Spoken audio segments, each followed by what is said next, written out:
हर हर महादेव। श्री शिवाय नमस्तुभ्यम। प्यारे स्नेहीजनों, आप सबको मेरा प्यार भरा राधे राधे। आज हम श्रवण पान करेंगे सोमवार व्रत कथा और शिव चालीसा।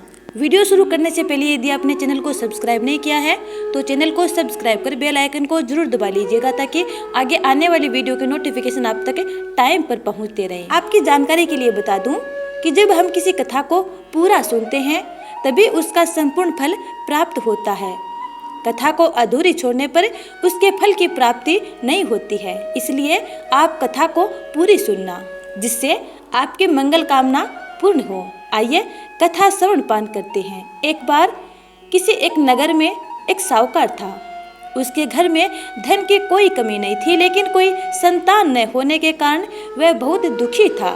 संतान प्राप्ति के लिए वह हर सोमवार को व्रत रखता था और पूरी श्रद्धा के साथ शिव मंदिर जाकर भगवान शिव और माता पार्वती की पूजा करता था। उसकी भक्ति देखकर एक दिन माँ पार्वती प्रसन्न होकर भगवान शिव से साहूकार की मनोकामना पूर्ण करने का निवेदन किया। पार्वती जी के आग्रह पर भगवान शिव ने कहा, हे पार्वती, इस संसार में हर प्राणी को उसके कर्मों का फल मिलता है और जिसके भाग्य में जो हो उसे भोगना ही पड़ता है। लेकिन पार्वती जी ने साहूकार की भक्ति देकर उसकी मनोकामना पूर्ण करने की इच्छा व्यक्त की। माता पार्वती के आग्रह पर शिवजी ने साहूकार को पुत्र प्राप्ति का वरदान तो दे दिया, लेकिन उन्होंने बताया कि यह बालक 12 वर्ष तक ही जीवित रहेगा। माता पार्वती और भगवान शिव की बातचीत को साहूकार सुन रहा था, इसलिए ना तो इस बात की खुशी हुई और ना ही दुख। वह पहले की भांति शिवजी की पूजा करता रहा। कुछ समय के बाद साहूकार की पत्नी ने एक पुत्र को जन्म दिया। जब वह बालक 11 वर्ष का हुआ तो उसे पढ़ने के लिए काशी भेज दिया गया। साहूकार ने पुत्र के मामा को बुलाकर उसे बहुत सारा धन देते हुए कहा कि तुम इस बालक को काशी विद्या प्राप्ति के लिए ले जाओ। तुम लोग रास्ते में यज्ञ कराते जाना और ब्राह्मणों को भोजन दक्षिणा देते हुए जाना। दोनों मामा भांजे इसी तरह यज्ञ कराते और ब्राह्मणों को दान दक्षिणा देते काशी नगरी निकल पड़े। इस दौरान रात में एक नगर पड़ा जहां नगर के राजा की कन्या का विवाह हो रहा था, लेकिन जिस राजकुमार से उसका विवाह होने वाला था वह एक आंख से काना था। राजकुमार के पिता ने अपने पुत्र के काना होने की बात को छुपाने के लिए सोचा क्यों न उसने साहूकार के पुत्र को दूल्हा बनाकर राजकुमारी से विवाह करा दूं। विवाह के बाद इसको धन देकर विदा कर दूंगा और राजकुमारी को अपने नगर ले जाऊंगा। लड़के को दूल्हे के वस्त्र पहनाकर राजकुमारी से विवाह करवा दिया। साहूकार का पुत्र ईमानदार था। उसे ये बात सही नहीं लगी, इसलिए उसने अवसर पाकर राजकुमारी के दुपट्टे पर लिखा कि तुम्हारा विवाह तो मेरे साथ हुआ है, लेकिन जिस राजकुमार के संग तुम्हें भेजा जाएगा वह एक आंख से काना है।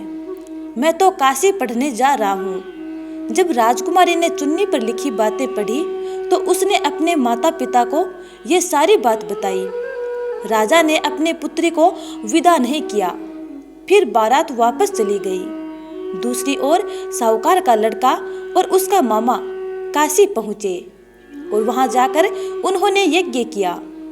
जिस दिन लड़का 12 साल का हुआ उस दिन भी यज्ञ का आयोजन था। लड़के ने अपने मामा से कहा कि मेरी तबीयत कुछ ठीक नहीं है। मामा ने कहा तुम अंदर जाकर आराम कर लो। शिवजी के वरदान अनुसार कुछ ही देर में उस बालक के प्राण निकल गए। मृत भांजे को देख उसके मामा ने विलाप करना शुरू कर दिया। संयोगवश उसी समय शिवजी और माता पार्वती उधर से जा रहे थे। पार्वती माता ने भोलेनाथ से कहा, स्वामी, मुझे इसके रोने के स्वर सहन नहीं हो रहे, आप इस व्यक्ति के कष्ट को दूर कीजिए।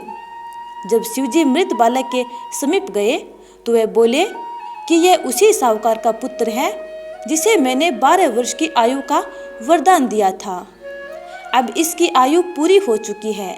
लेकिन मातृभाव से विभोर माता पार्वती ने कहा कि हे महादेव, आप इस बालक को और आयु देने की कृपा करें, अन्यथा इसके वियोग में इसके माता पिता भी तड़प तड़प कर मर जाएंगे। माता पार्वती के पुनः आग्रह पर भगवान शिव ने उस लड़के को जीवित होने का वरदान दिया। शिव जी की कृपा से वह लड़का जीवित हो गया। शिक्षा पूरी करके लड़का मामा के साथ अपने नगर की ओर वापस चल दिया। दोनों चलते हुए उसी नगर में पहुंचे जहां उसका विवाह हुआ था। उस नगर में भी उन्होंने यज्ञ का आयोजन किया। उस लड़के के ससुर ने उसे पहचान लिया और महल में ले जाकर उसकी खातिरदारी की और अपने पुत्री को उस साहूकार के लड़के के साथ विदा किया।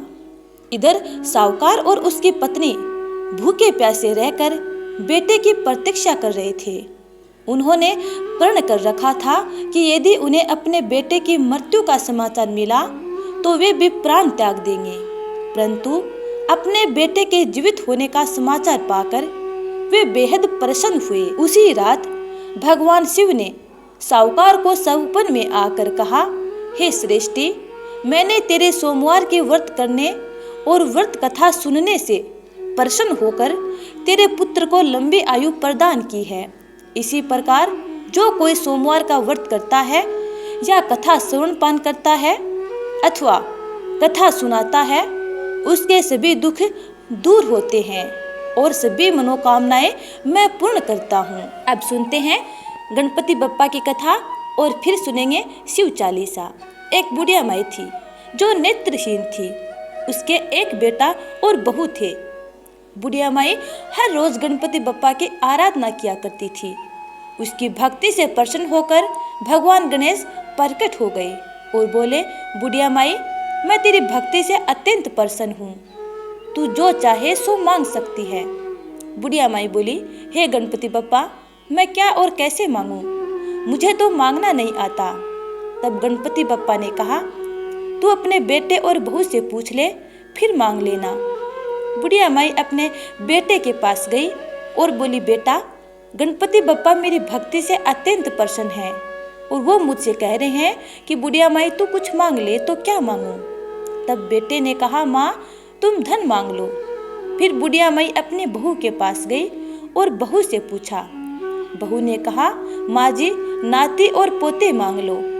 बुढ़िया माई ने सोचा, ये दोनों तो अपने मतलब की मांग रहे हैं, मुझे अपने पड़ोसिनों से जाकर पूछना चाहिए। फिर बुढ़िया माई अपने पड़ोसिनों के पास गई और उनसे पूछा। पड़ोसिनों ने कहा, बुढ़िया माई, तू क्यों धन मांगे, क्यों नाती और पोते मांगे? तू तो थोड़े दिन ही जिएगी, इसलिए आंखों की रोशनी मांग ले, जिससे तेरी बची हुई जिंदगी आराम से कट जाएगी। फिर बुढ़िया माई अपने घर आई और सोचा, मुझे अपने मतलब की भी मांगनी चाहिए और अपने बेटे और बहू के मतलब की भी मांगनी चाहिए। दूसरे दिन बुढ़िया माई गणपति बप्पा के पास गई और बोली, हे गणपति बप्पा, यदि आप मेरी भक्ति से प्रसन्न हैं तो आप मुझे 84 करोड़ का महल दे, सोने के खंभे दे, सोने के कटोरे में दूध पीते हुए नाती और पोते दे, अमर सुहाग दे, कंचन जैसी काया दे, संपूर्ण परिवार में सुख दे और अंत में मोक्ष दे। गणपति बप्पा मुस्कुराए और बोले, बुढ़िया माई, तूने तो मुझे ठग लिया, किंतु जो तूने मांगा है सब कुछ वैसा ही मिलेगा। ऐसा कहकर गणपति बप्पा अंतर्धान हो गए। बुढ़िया माई ने जब अपनी आंखें खोली तो जो कुछ बुढ़िया माई ने मांगा था सब कुछ वैसा ही मिला।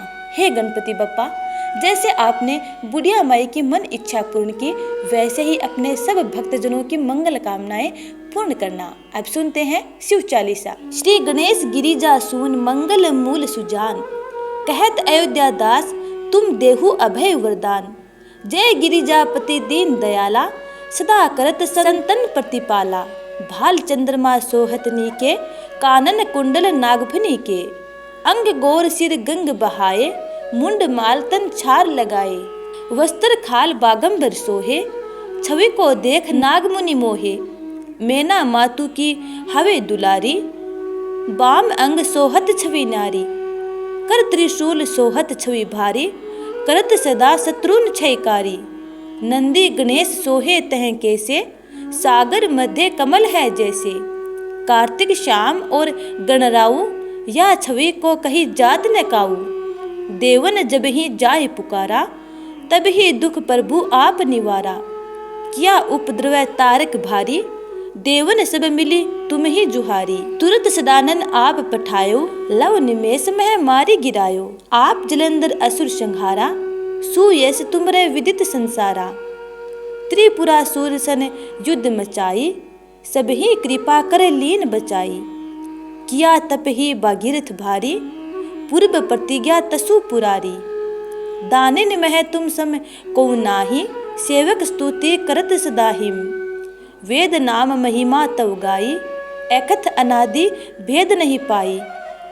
प्रगट उदथी मंथन में ज्वाला, जरे सुरासुर भय विहाला। कीने दया तह करी सहाई, नीलकंठ तब नाम कहाई। पूजन रामचंद्र जब कीना, जीत के लंक विभीषण दीना। सहस कमल में हो रहे धारी, कीने परीक्षा तब ही पुरारी। एक कमल प्रभु राखे उजोई, कमल नयन पूजन चह सोई।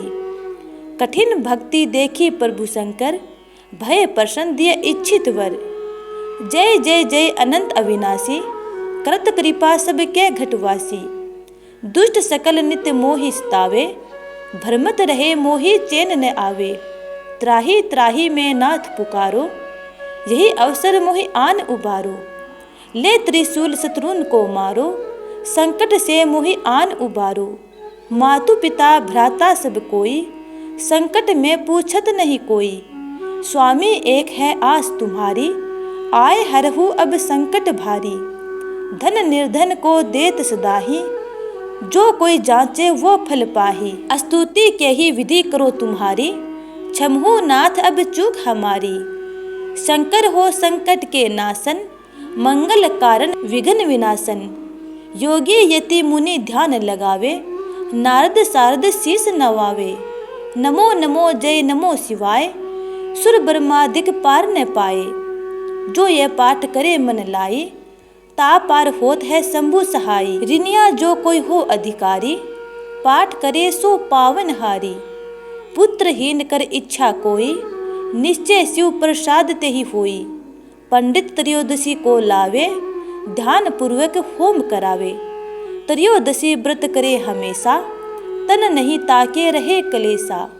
धूप दीप नैवेद्य चढ़ावे, शंकर सम्मुख पाठ सुनावे। जन्म जन्म के पाप नशावे, अंतवास शिवपुर में पावे। कहे अयोध्या आस तुम्हारी, जाने सकल दुख हरहु हमारी। नित नेम कर प्रातः ही, पाठ करो चालीसा। तुम मेरी मनोकामना, पूर्ण करो जगदीश। मगसर छठी हेमंत ऋतु, संवत 64 जान। स्तुति चालीसा शिव ही, पूर्ण कीन कल्याण। हर हर महादेव। तो प्यारे स्नेहीजनों, ये थी सोमवार व्रत कथा और शिव चालीसा। उम्मीद करती हूँ कि आपको ये वीडियो अच्छा लगा है। यदि अच्छा लगा है तो लाइक कमेंट कर देना और अगले वीडियो का इंतजार करना। तब तक के लिए जय श्री राधे। हर हर महादेव।